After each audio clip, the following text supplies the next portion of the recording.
Nomad Capitalist has a team of 60 individuals from all around the world. So we have done offshoring and we know how that works. Today, I'm going to share a couple of tips with you how to offshore your stuff and where.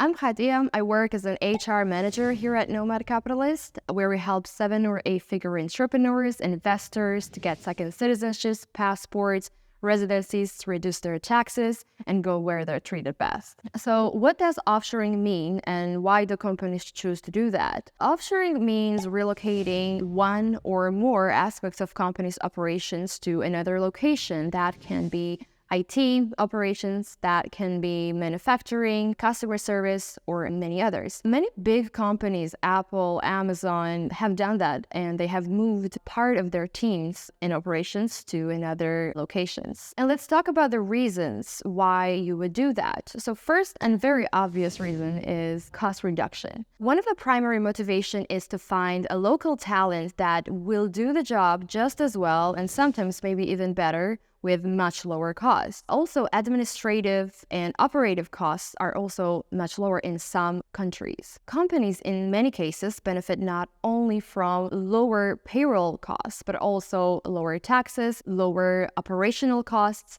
and many more benefits. Another reason why companies choose to do that is that they get access to the skilled labor. Some countries have a large pool of highly skilled workers in the areas like IT, software development, operations. Offshoring can allow companies to fill the gaps that they have, or they can find skilled specialists for the roles that are actually very expensive in their home countries. Many times, offshoring offers increased productivity. Local team members do tasks in their local time zones, and you get a benefit from that.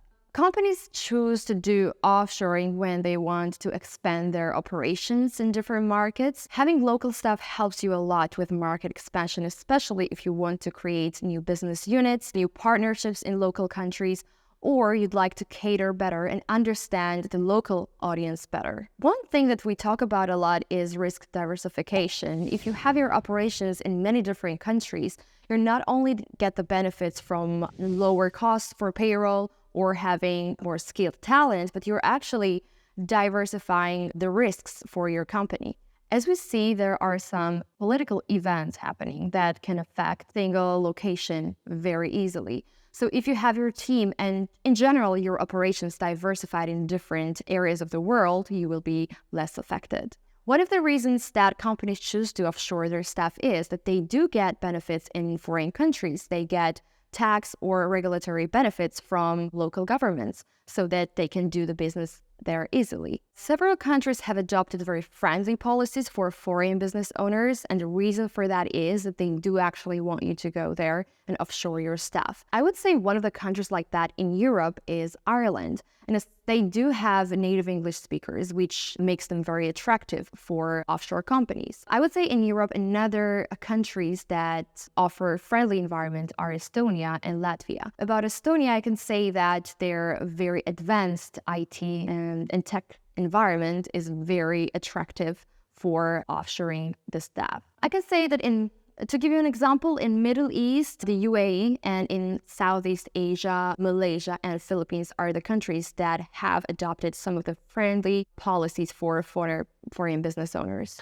Sometimes people do mix offshoring with outsourcing, and there are quite different terms. Offshoring is doing the same thing that you do, but in different country with local staff. But when you're doing outsourcing, you are actually contracting out some of the services that you don't want to do yourself. From our experience, we choose to do outsourcing for some of the services like payroll or handling administrative tasks. That actually helps us to save time, energy, and in many cases, money. Now let's talk about what are the steps for offshoring your staff. I would say that before you actually make any decision or you make any choice, you need to identify your needs clearly. You need to think about what type of people you'd like to hire, where are the positions that you'd like to hire for. Are there any specific time zones that you need to take into consideration? You also do need to think about what are the labor laws in specific countries that you think going to. So there are a couple of aspects that we need to think about ahead. We're not talking about hiring freelancers from Upwork for a specific project or hiring virtual assistants. This is about creating an actual global team. As I mentioned before, there is a combination that you need to think about before you make any decision or any choice. For us, specifically, factors were low cost of living, local salary trends, labor laws and regulations, taxes, and of course, if the country is open to have foreign business owners offshore their staff in their country. From our experience, dealing with administrative procedures in local countries or dealing with local labor laws and specifics of that has been very time-consuming in some cases.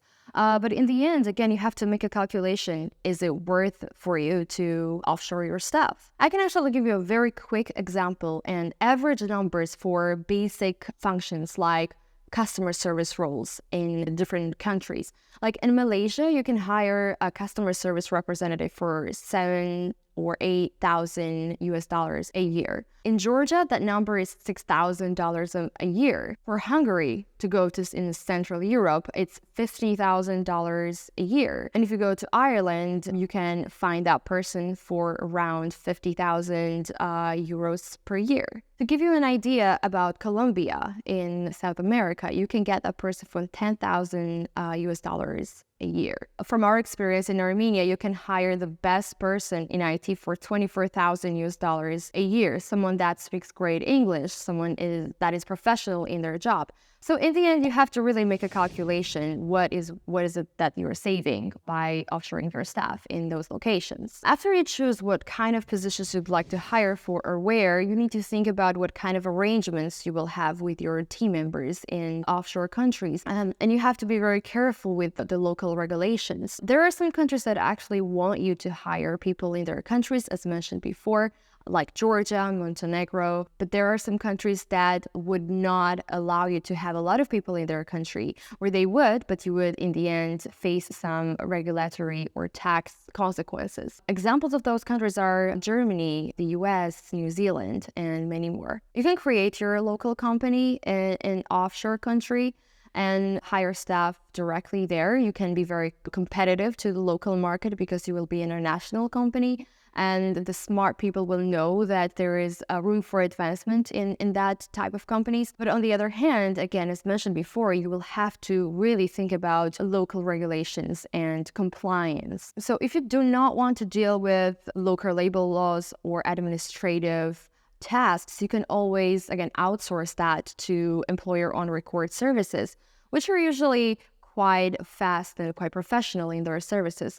Of course, there are some risks associated with that as well. In that case, if you use that service, your power is quite limited on your team members, and you have to always make sure that you do a due diligence on the employer on record company. In some countries, employment is quite bureaucratic. Not everything can be done online. Even obtaining the signature on the employment contract has different rules in different countries. You do have to think about those details. I've mentioned a few times that there are countries that would like you to hire people from their countries, and they do create friendly environment for that. Countries like that are UAE with 0% tax. Georgia has a 1% tax for self-employed people. Another example of that is Montenegro. I think for people who are working remotely, Portugal is a very good option as well, so you can try to find people there. I would say digital nomads are many times attracted by beautiful weather and nice, friendly environment that they get in Portugal. Besides that, I would mention Thailand, that is very popular destination. And besides that, I would mention people are attracted work remotely from Mexico as well because of the nice weather, low cost of living. If you need to find team members, you can try Mexico as well. Czech Republic has also a nice environment for individual entrepreneurs by offering them flat tax. Besides that, I would mention Poland is a good destination because you have a huge talent pool, you have people who speak great English, and they do get very good education. While you're offshoring your stuff, you do have to consider cultural differences as well. I would say that you have to understand the difference between low context cultures and high context cultures. High context cultures do have a tendency to concentrate a lot on the body language, the tone, the voice. Meanwhile, the people from low context cultures are very explicit and direct. That can really create miscommunications in your day-to-day workplace. So because of the fact that they do communicate differently, if you have people from all around the world and from different cultures and the same project, you should expect that there will be some miscommunications on a daily basis that you will have to overcome. I have heard from many business owners that they're afraid to offshore their staff because they do not know how to manage their team members so far away. But with the role of technology, with advanced ways of communication, those obstacles are almost non-existent. Especially during COVID times, we saw that remote working from different offices do not create any issues at all. Sometimes we see that nowadays people go to the office and the whole day they're sitting on a team meeting online. In our case, we created a global team in different parts of the world, and with the role of technology, we didn't have any difficulties finding and choosing the real talent. We have helped many of our high net worth clients offshore their staff in different locations, and usually it was part of their holistic plan. If you'll have any questions or if you need assistance on this matter, you can always reach out to us at nomadcapitalist.com.